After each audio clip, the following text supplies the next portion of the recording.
All right, well, here's a map of the areas taken over by Russian forces, which helps paint a better picture of Vladimir Putin's military intentions. Now, leaving a trail of destruction, more incredible images today of giant plumes of smoke and loud explosions.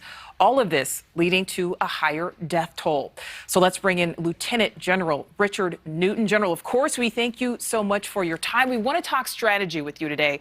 You know, there are reports of larger cities being overtaken by Russian forces, in addition to Europe's largest power plant, which is in Ukraine. That's also being surrounded.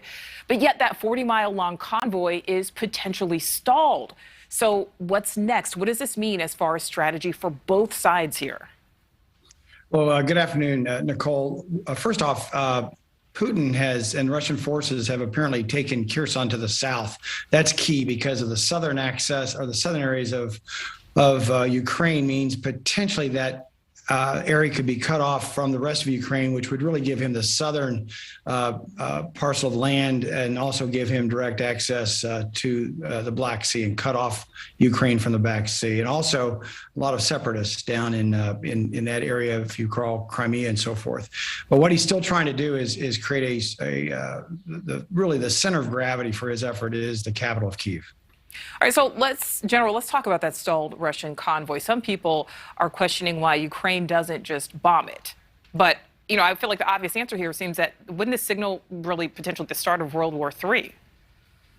Well, actually not. I think the 40-mile convoy is stalled for a couple of reasons. Number one, it's extraordinarily difficult to get even a 1 or 2 mile convoy moving. And in this case, a 40-mile is extraordinary. The other aspect of that is it really does present targets of opportunity for the Ukrainian military as they can interrupt the movement forward of the convoy itself. So it's been very difficult to get that convoy to Russian forces, which are now encircling Kyiv. Until that happens, they will not be able to be resupplied and be as effective in terms of really closing in on what is the real prize, Kyiv. Well, you know, so why aren't Ukrainian forces then just bombing it since it's stalled? Well, there have been some attacks on it, but it's difficult to bomb it because of the lack of Ukrainian Air Force. They still are, the Russians have yet to gain air superiority over all of Ukraine, but nonetheless, the Ukrainian Air Force is still a relatively fledgling Air Force at this point, and so it would be very difficult for them just to go bomb it and so forth, although there could be some ground forces, almost guerrilla-like tactics to interrupt that lines of communication of that very long convoy.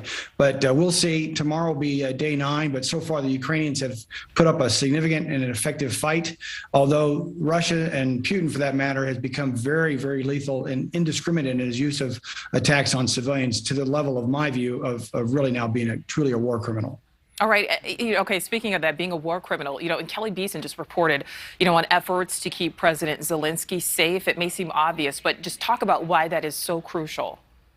Absolutely essential, keeping him safe, because he is now not only the Ukrainian president, but he's really become a global leader who represents, you know, freedom and democracy for all of us, as he is in for a fight, not only for his country, but a fight for his life. So it's absolutely essential that his protective detail and the army surrounding him keep him absolutely protect as best he possibly can, as well as his family members and his cabinet.